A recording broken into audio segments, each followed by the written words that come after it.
investing more than that. It's going to be ultimately more than that. What, 180 wide-body Boeing aircraft. They're spending money at levels that nobody's ever seen. Usually a president goes for a trip and he loses money. In other words, he gives money. We went for a trip and we took out $5.1 trillion. Nobody has ever seen anything like it, and that's just the beginning. So I think we're a very unified party. The Senate's doing great. John Thune is doing fantastically. He's a great guy, and we're going to have a bill, the one big beautiful bill. I think it's the biggest bill ever passed, and we got to get it done. Tremendous tax cuts for people, tremendous incentives, tremendous regulation cuts. All these regulations that are so horrible. And now you find out what happened, because Biden, look, it's a very sad thing what happened, but we're going to start looking into this whole thing with who signed this legislation. Who signed legislation opening our border? I don't think he knew. I said there's nobody that can want an open border, nobody. And now I find out that it wasn't him. He auto-penned it. Who was operating the auto-pen? This is a very serious thing. We had a president that didn't sign anything. He auto-penned almost everything. He opened the borders of the United States of America. And I kept saying, who would do such a thing? Allowing criminals to pour in from all over the world, not just South America, all over the world. They came in from Africa, they came in from Asia, they came from the Congo. The prisons in the Congo in Africa, these are rough people. The prisons from the Congo are empty. You know where they are? They're in this country. Who would sign this? Nobody would sign it. No sane person would sign it. You know who signed it? Radical left lunatics that were running our country, and the auto-pen signed it. And they didn't want him, and they were disappointed in getting him because they wanted Bernie Sanders. And then after about 2 weeks, they said, wait a minute, this is a gift. He'll do anything. We're going to use the auto-pen. And they used the auto-pen and everything. He didn't approve this stuff because when Joe Biden was with it, he would never have approved it. You take a look. He would have never approved open borders. Go ahead, another one. Are Republicans still grandstanding in your view? Oh, yeah, sure. You have a couple that will grandstand, but I think even the grandstanders should. Look, the alternative is a 68% tax increase. And you can blame the Democrats for that and one or two grandstanders. We only have one or two, but we have tremendous support. But you'll have a 68% tax increase, or you'll get a massive tax decrease. You'll get a tax cut, the likes of which we've never had before. This is bigger than any Ronald Reagan tax cut. It's even bigger than the tax cut that I gave, because as you know, that's being extended and increased. So this is the biggest tax cut in the history of our country. Or you'll get a 68% tax increase.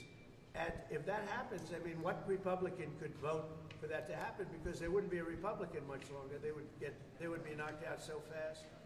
But we're going up to details. This is I'm a cheerleader for this party, and I'm a cheerleader for the country. Much more importantly for the country. But I'm a cheerleader for the party, and we're going to go up, and I think we're going to have a very good discussion. There are one or two points that some people feel strongly about, but maybe not so strongly. On one of those points, do you consider some of the proposals on the table, like co-pay provider tax, as a benefit cut? How are you viewing those? No, we are looking at one thing. We're not doing any cutting of anything meaningful. The only thing we're cutting is waste, fraud, and abuse. With Medicaid, waste, fraud, and abuse. There's tremendous waste, fraud, and abuse. There's incompetent things putting. We have illegal aliens that are multiple killers with multiple murder records getting Medicaid. I don't think anybody minds if we cut that. The Democrats, on the other hand, are going to destroy it because they're going to leave these people on. We're cutting three things: waste, fraud, and abuse. We're not changing Medicaid, and we're not changing Medicare, and we're not changing Social Security. And if I wanted to do those things, I would have done it during my 4 years that we were. Mr. President, what's your message to your fellow New Yorker Republicans who are hung up on the SALT issue? Well, SALT is a very interesting thing because the governors of New York and Illinois, you know, the big JB who's going nowhere. Probably right now he could be the worst governor in the country. But Illinois and Gavin Newsom, those are the people that want this. And they're Democrat states. They're all Democrat states. You know, Ronald Reagan tried very hard to get this passed, was unable to do it the way we have it. where basically everybody's treated equally. He tried it so hard, and he never got it done. He was always disappointed. He never got it done. We got it done. Now people want to change it. So we're going to be talking about that. But the biggest beneficiary, if we do that, are governors from New York, Illinois, and California. And those governors are the ones that blew it because they weren't able to get it. So I think we're going to be explaining that these are all very blue states that I don't really believe. If we had honest elections, I don't actually believe. I think I would have won California. I would have won New York. I even think I would have won Illinois. I think if we have to, we're going to start this after. I was talking to Mike, and again, I'm his biggest fan. I love this guy. He's the only guy could have walked in with a one. Think of it. You can't be a guy like me and have a one majority. You have to be a guy like him, a nice person. He's very religious. He prays. He's a man of God. And so am I, but he's really to a new level, I will tell you. He is a great guy. They love him in Louisiana, and they love him that's the only kind of guy. Somebody said, oh, well, we want somebody that, if you put a certain personality in there, you would have never, look at what he got passed, what he's gotten passed. And just so you understand, he's getting this passed too. And I don't think there's anybody I could give you guys that is so tough, you guys would run if you ever looked at him. If you ever saw some of these guys, you would not ask him questions you'd be afraid to.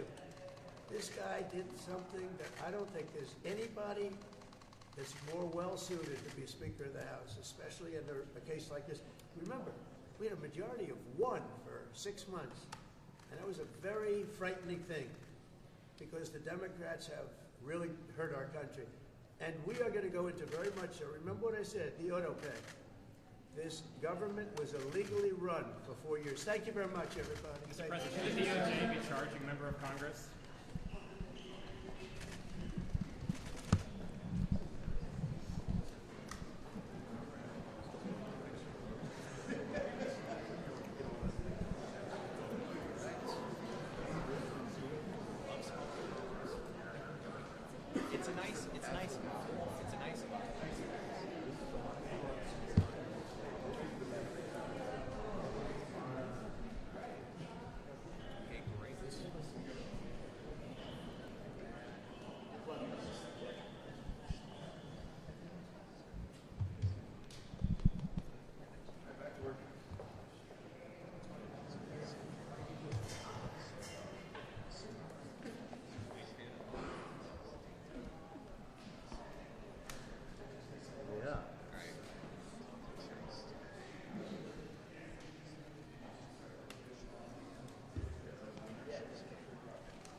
Yeah, oh yeah.